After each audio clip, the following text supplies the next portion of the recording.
Hello नमस्ते good morning सबैजनालाई। आज चाहिँ मैले पहिला कक्षा 1 देखि कक्षा 10 सम्म पढेको पुरानो स्कुलको भिजिट गर्न आएको छु। आज यो स्कुलको गेटमा आइपुगेँ म है। यो हाम्रो श्री पर्भा माध्यमिक विद्यालय। मैले कक्षा 1 देखि कक्षा 10 सम्म यही विद्यालयमा अध्ययन गरेको थिएँ। आज त्यही याद ताजा गर्नलाई मेरो श्री पर्भा माध्यमिक विद्यालयमा आएको छु है। तपाईहरुलाई हल्का छोटो सर्ट भिडियो देखाउनेछु। मन परेमा लाइक कमेन्ट गरिदिनु होला।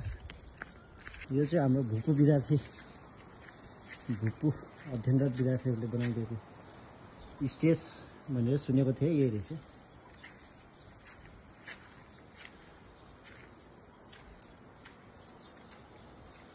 यहाँ पहिला हामी बस्दा यहाँ 4वटा होस्टेल थियो। अहिले चाहिँ नयाँ बिल्डिङ थपेको रहेछ। नयाँ बिल्डिङमा धेरै कति 11 सालपछि आउँदैछु म। अब बहुत धेरै चेन्ज भएको रहेछ। मेरो पनि बिल्डिङ रहेछ, चारैतिर बिल्डिङ रहेछ। यो चाहिँ हाम्रो बृष्टि खोला हो, एकदमै ठुलो सफा, एकदमै चिसो पानी हुन्थ्यो। अहिले चाहिँ यो हाइड्रो पावरले गर्दा पानी सबै हाइड्रोले तानेर अहिले भित्र एकदम सानो बर्खे नाला जस्तै भएर चाहिँ भित्र बर्खामा त आउँछ, तर हेर्दामा चाहिँ अलिकति सुक्रो हुन्छ। हामी त्यसरी पौडी खेल्नु त गर्नु सक्दैन, गेम खेलेर आएर।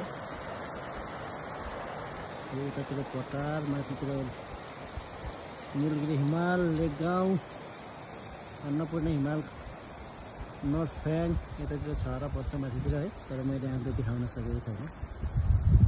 त मजाले फुल फुलेको रहेछ यतातिर। म पढेको स्कुल हो, अहिले एकदमै पुरानो अवस्थामा रहेको छ है। एकदमै पुरानो अवस्थामा रहेछ। हाम्रो माथि सरस्वती मन्दिर, हेर्न न माथि मन्दिरमा।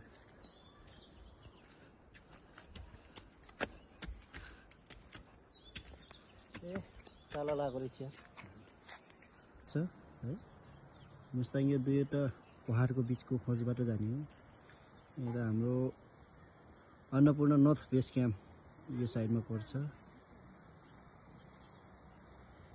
धेरै पछि आएको है। स्कुल त पुरै चेन्ज भएको रहेछ। हामीले पढ्ने कक्षाहरू एकदमै जीर्ण अवस्थामा छ। नयाँ नयाँ बिल्डिङहरू बनेको रहेछ।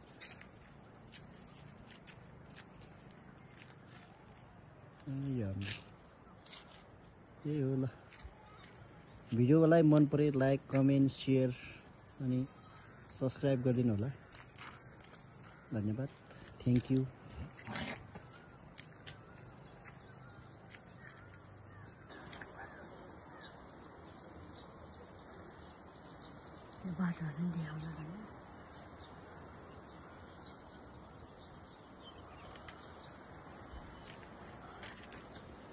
फेरि हाम्रो धानटोलतिर जाने निस्किरहेको छु। हाम्रो मिस्त्रा टोल हो, धानटोलतिर जानेछु।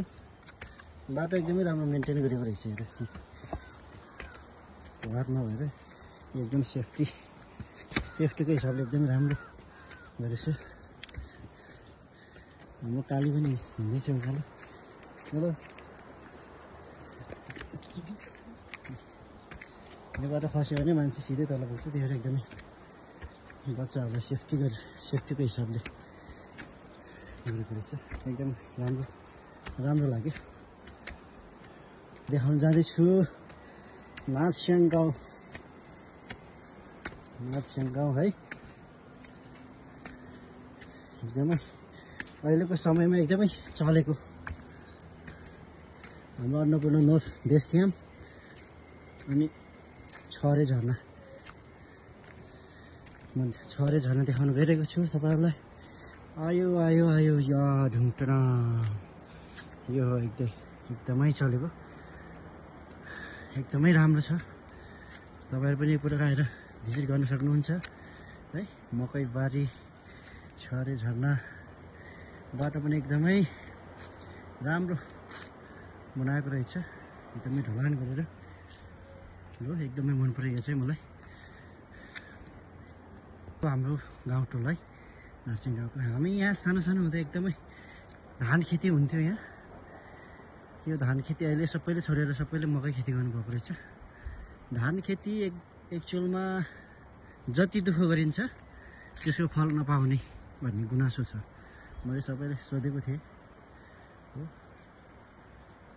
जति दुःख गरे त्यसको फल नपाउने दुःख मात्रै त्यही भएर सबैले मकै खेती कोदो खेती गर्न थालेको छन् यो पुरा धान खेती हो मैले जो तपाईँलाई देखाइरहेको छु यो पुरा धान खेती यो हाम्रो छरी झर्न जाने बाटो एकदमै राम्रो बनाएको छ है यो बिचबिचमा बाटो पनि एकदमै राम्रो बनाएको रहेछ यो हाम्रो धानटोल बाटो एकदमै राम्रो